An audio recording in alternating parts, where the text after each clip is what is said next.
Hey, what's up, guys? Little man with a big opinion here. So, I just got done reading a Yahoo Finance article that, it's just predictions, but they're talking about gas prices. Here recently, 28 states have registered average gas prices at less than $3. The lowest it got where I live was like $2.31, I think. But, my in laws live in Oregon, and I think there's just dipped below $4. They're predicting that, so like the national average right now is at $3.09, and they're predicting by the end of 2024, the average is going to be $3.50 across the nation. So, with that being said, as a prepper, that tells me a few things. The inflation doesn't seem like it is slowing down quite as much as federal, state, and local governments want you to believe. If gas prices go back up, you can also see an increase in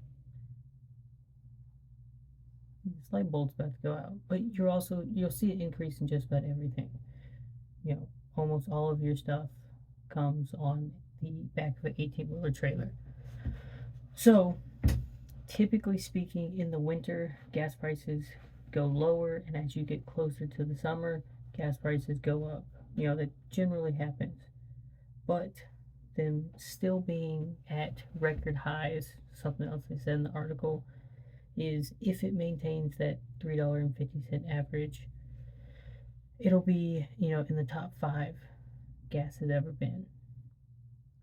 A few ways that you can mitigate this, but it involves spending quite a bit of money, is you can, purchase the fuel now, but you're going to need to put additives in it, so that it can sit there and last. And most people don't have the storage for it. The upfront cost of being able to store it right now doesn't really make it worth it. And, there's no signs that it's looking like we're going to see a fuel shortage. They're just going to slow down their production. The one somewhat saving grace, and it kind of gets political, is most Americans tie their view of the economy to the price of fuel. It's an election year. This is something that the Biden administration has been focusing a lot on. If you follow them on any of their social medias, they make a post about it basically every single day. And if you follow anything the Republicans are saying, they're talking about how, they're going to bring back $1.80 gas and things like that. So both sides are trying to win people over, but it does look like after this election cycle, regardless of, which side gets in, there is going to be a decrease in our production. Mostly because we've had record high production. A lot of places have been running, at max capacity. And at some point, they do need to slow down a bit to make general repairs, and, prices are going to go up because of that. So, the big point of this article is saying, going into the new year, you might start to see the prices, starting to drop less, and at some point they are going to become stagnant and start to go back up again. So this video is really just to let you know,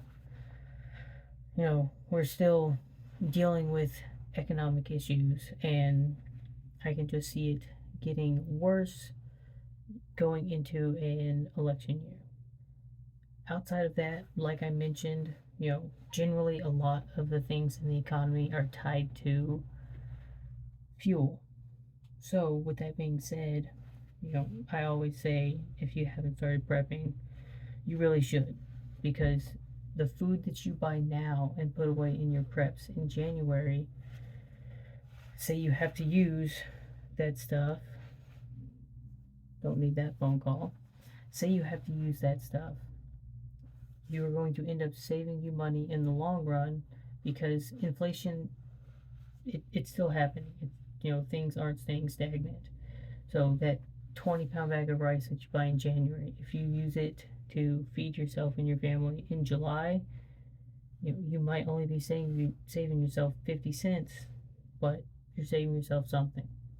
And the more that you can put back, it's just like buying gold, silver, stocks, any of your other investments. The sooner you start to, build that safety net, the more that safety net is going to work for you. The best example I can give is I have Mountain House meals that my grandpa bought. They just kind of sat around and he gave them to me when I started doing scout stuff. I ate some of them, but I was looking up the price of some of these Mountain House meals, and they were $4.99 when he bought them, for the same meal being 10, 11, $12 today. A lot of the Mountain House meals that I bought while I was in college, they were $7 or $8. So each of those meals that I consume today, I'm saving myself that $4 or $5. Or if I'm eating the ones that my grandpa had, they've gone up 100%. In some cases, more than 100%. So just imagine you buying Mountain House meals today for $12, and the road gets bumpy and you have to break into them 15, 20 years from now. How much is that Mountain House meal going to be worth then? And not just worth from a dollar perspective, but if it comes down to you need to feed yourself or your family something, that $12 that you spent today isn't going to matter to you at all, because the belly of your loved ones is going to be full, and that's priceless. So that being said, if you enjoyed the video, leave a like. If you enjoy what we're doing with the channel, hit the subscribe button. And lastly, if you've got a friend or family member that benefit from these videos, share the channel with them. And with that, I'll see you next time.